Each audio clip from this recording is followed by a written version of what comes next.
The last talk for the session is on classification and coverage-based falsification for embedded control systems, and the talk will be given by Arvind Adimoolam.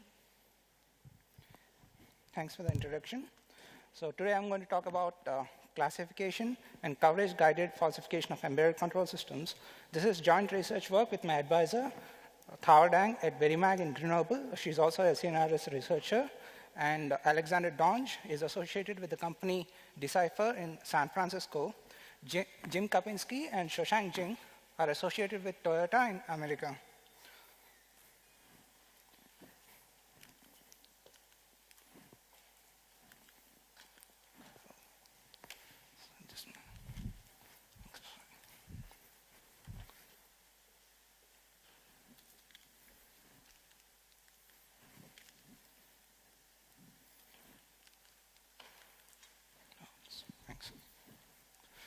So in my work, I consider models of embedded control systems that are specified by a mapping between input signals and output signals. So these models have certain requirements, and the goal of falsification is to debug those requirements. Precisely, we try to find input signals whose outputs violate the requirement. For example, we can consider a requirement on the output signal, like that the output has to be less than 0.04, let's say. So in the diagram, you can see that the output signal, it crosses the threshold at some time point. So it has violated the requirement. And that output signal is triggered by an input signal. So we say that this input is the falsifier. So I'm concerned, so this work is concerned about efficiently finding falsifiers.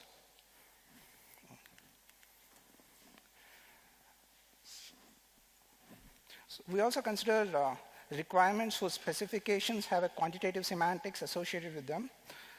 By quantitative semantics, I mean that given a specification of a requirement and an output signal, the semantics associates it to a real value which is a measure of the extent to which the formula is satisfied. For example, we can take the case of signal temporal logic formulas, which have a robustness function associated with them. The robustness function, when less than 0, implies that the signal temporal logic formula is falsified. When it is greater than 0, it implies that it is satisfied. I'm not going to go into the details of the quantitative semantics. It is just enough to understand that given a specification and an output signal, there is an associated robustness function.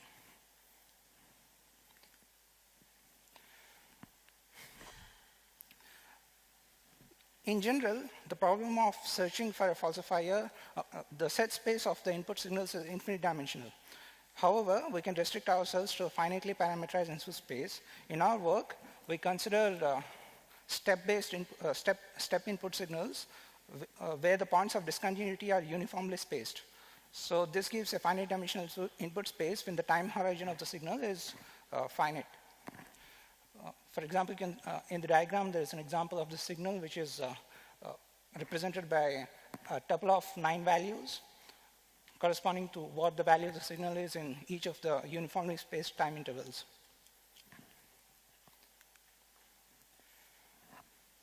So because we have a finite search space for the input signals, if we restrict ourselves for a finite search space, and there is associated robustness function, so we can pose the problem of falsification as an optimization problem. So how we do that is we compose the robustness function with the input-output function to define a robustness function on the input signals. So the goal of falsification would then be to minimize the input robustness function such that the value of the minimum is less than 0.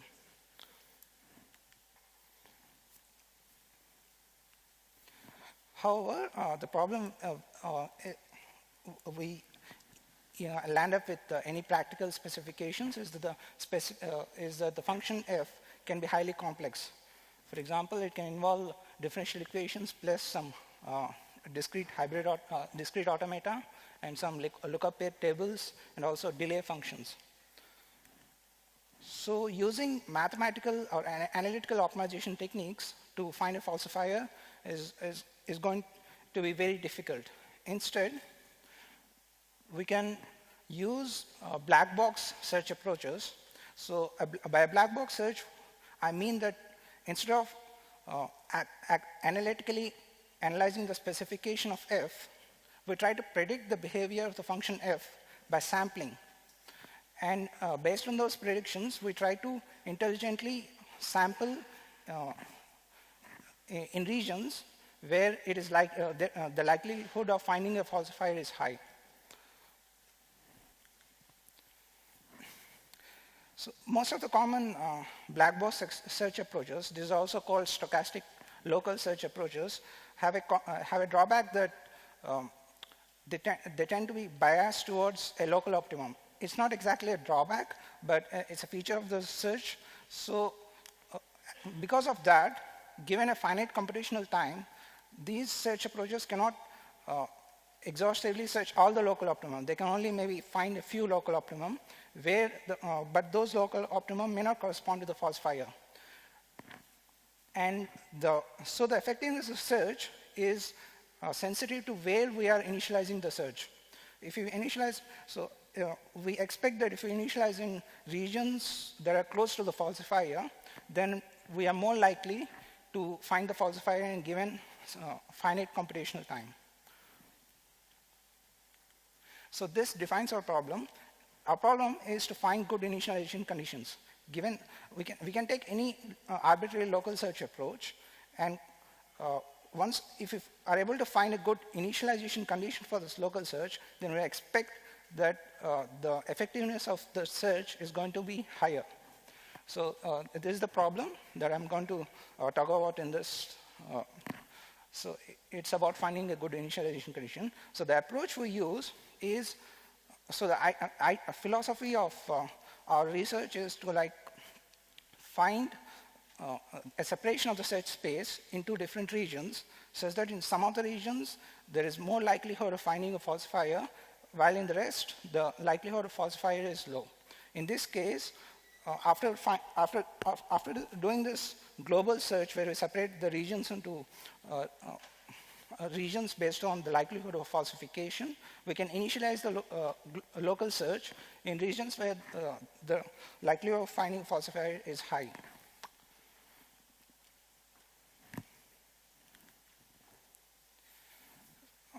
Before discussing in detail what the global search is, I will give a brief overview of how it looks like.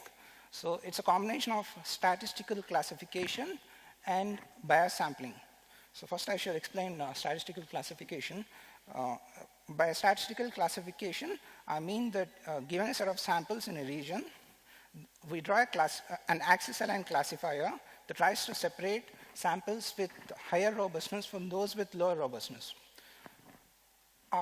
So in one step of global search, we first perform statistical classification followed by bias sampling, which means that while we are trying to sample points in this classified rectangle, which is subdivided into two rectangles, we don't uniformly, it will be wiser to bias the search based on the distribution of the robustness values in two rectangles.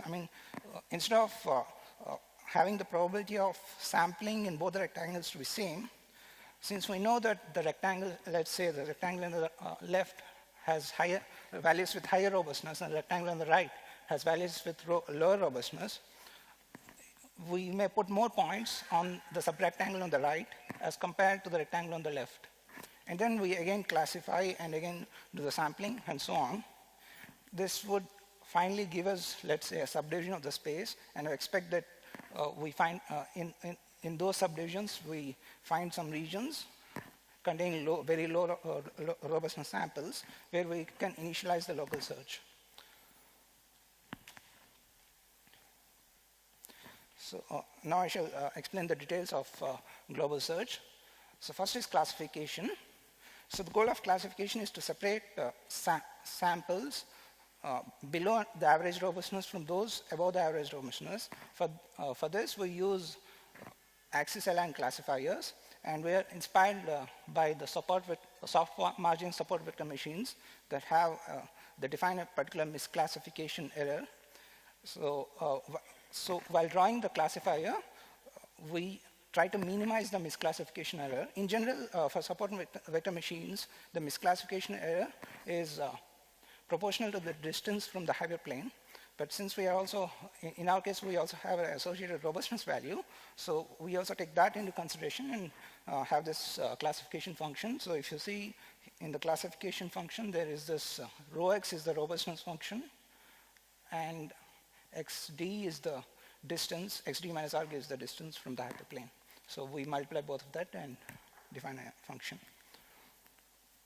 Next is bias sampling. After doing classification, this step is followed immediately by bias sampling.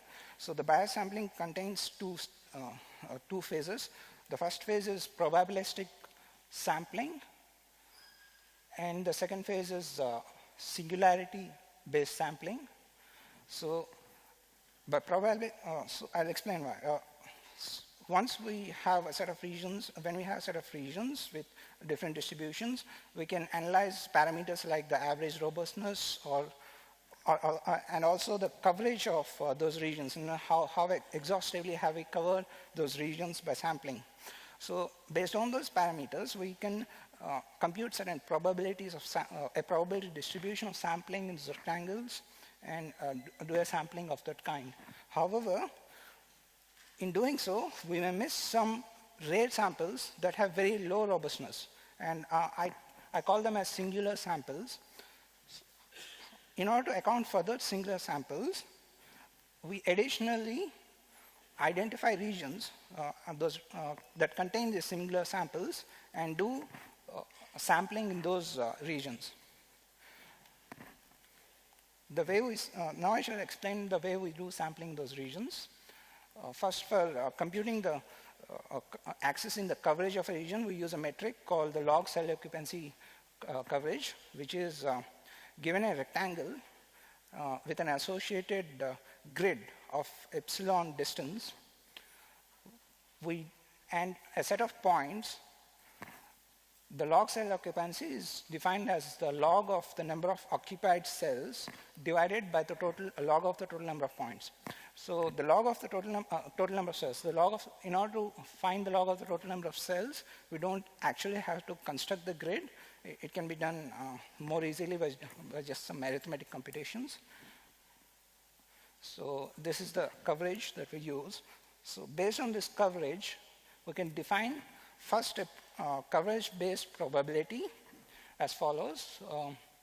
So let H be the coverage of any rectangle, then it's defined as 1 minus Hi with the normalization in the denominator. So this gives a coverage-based probability. Similarly, we also have to account for the robustness in those regions. So this gives, in the case of robustness, we take the parameters like the average robustness and the expected reduction below the average robustness. So based on these two parameters, we have what is called the expected reduced robustness, let's say, which is the difference between the average robustness and the expected reduction below the average robustness. So the probability of a robustness-based probability should be inversely proportional to this value. And with this consideration, we define the following formula for the probability distribution based on robustness. Now, for the actual probability of sampling, we have to take into consideration both the coverage as well as the distribution of the robustness values. Therefore, we take a weighted sum of the coverage-based probability as well as the robustness-based probability. The weight is a user-defined parameter, which can be adjusted at the beginning of the global search, or we can dynamically vary based on any heuristics while the algorithm is running. So, okay. Next is how do we identify singular samples? So the philosophy behind the singular samples is if at all the distribution of the samples is not, let us say that in all the rectangles, we collect the set of lower bounds, lowest robustness values of each rectangle. And if this distribution were to be normal, then we want that a singular sample should be such that the occurrence of the singular sample should be less than 15% of the total number of samples. With this heuristic, and the value should be on the lower side of the average and not the higher side of the average. So with these considerations, we defined this formula. We can actually show that with this formula in a normal distribution, the 15% the 15% of what is the fraction holds. So this is the definition for singular samples. Once we have identified singular samples, we perform sampling those regions. So how much should we add in each of the singular regions? So the idea is we have to add, the number of samples that we add should be such that in the next step, those singular regions are considered for classification. So if n is a threshold number of samples that we define for classification, then we add n minus x, and x is the existing number of samples in any region, then n minus xi number of samples in any given iteration, so that in the next iteration it is considered for falsification, is classification. So how does, so combining all this, this is how one iteration of global search looks like. So before any iteration of global search, we have a rectangle that is divided into subrectangles. So initially, when we begin the global search, this rectangle is the whole. We just have one rectangle. There is no subdivision. But let's say at any point we have a subdivision into rectangles, and some of these rectangles have greater than n samples, where n is a threshold for classification. Then we perform the classification, and we draw new hyperplanes there. Then we do probabilistic sampling in those rectangles. Next, we do singularity-based sampling, and we keep repeating this process. And we expect that at the end, we have a subdivision where we can identify some regions of the subdivision as good for initialization, containing very, very low robustness samples. Next, there are a number of local search techniques that can use to combine with this global search, but in our work, we have considered the CMA-ES, covariance matrix evolutionary adaptive search algorithm, which is a state of a search algorithm. So I'm briefly going to describe how this works. So at any iteration, the covariance matrix, the CMA-ES algorithm, it distributes samples normally with a given mean, with some particular mean, as well as a covariance matrix. So based on the previous history of sampling, it's going to update the mean and the covariance matrix for future iterations. Let's say at any given iteration we have a certain distribution of the samples like this. Then it shall identify less robust samples among them, and then update the mean and covariance matrix with those of the less robust samples, disregarding the others. So that's how the covariance matrix. So it generally has the tendency to converge towards a local optimum. So when we combine the local search, with the CMA-ES local search with the global search algorithm, what we are supposed to do is to find a good initialization of the mean as well as the covariance matrix. So this can be done in two ways, actually. The first is we can initialize the mean with those of the lowest robustness points in different rectangles. This is one way. Or we can also initialize both the mean and the covariance matrix by collecting all the lowest robustness points in different rectangles and taking their mean as well as the covariance as the initialization condition.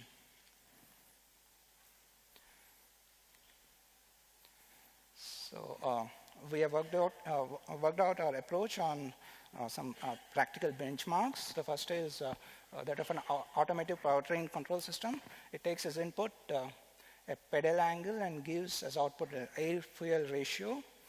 And this system has like 7 continuous states, a delay signal, and 4 modes. Therefore, it is generally very difficult to analyze such kinds of systems mathematically. So the requirement we have on the system is that between 5 to 10 seconds, the value of the air-fuel ratio has to be less than 0.5. And the so we parameterize the input signal with 10 control points. There are 10 uniformly spaced time intervals within which the input signal is constant. And so the dimensional set space is 10. So these are the results which you have. In this case, they are quite encouraging. You see that when we combine the hyperplane classification plus the local search, we have falsified in 4 of the seeds that were tested. A seed is an index for a random number, pseudo-random number generator. And but the CMAs, when implemented in the tool breach, could not falsify in any of the cases. While we also tried the uniform sampling approach where we put in each iteration we put one sample in a grid, and that uniform search for some stochastic regions falsified in 2 of the cases but could not falsify in other cases. But we should note that the uniform search is not guided, it's just a random search. And the global nilder meet, it could not falsify in 5,000 seconds, timed out. Estalero falsified in 4,481 seconds, but the time is quite high, almost double the time which we took for the hyperplane classification for breach. The second example is that of an automatic transmission system, and it takes us. So it takes as input the throttle and the brake signal, and it has 2 input signals and 2 output signals. We similarly parameterized with the requirement. So we have these results. Again, we falsified in the first 4 cases, but CMA-ES kind of failed in 2 cases, and you can see the others didn't work well. However, when we worked on the industrial example, the results are a bit mixed. We cannot actually. Our apertures did falsify in the first on 3 seeds, but it failed on other seeds, and it's like comparable, but there are some approaches which somehow tended to do better. So we need to evaluate the industrial example a bit carefully. So as future work, the contributions of the work is firstly to find good initialization conditions for local search. The second one is using statistical classification and falsification.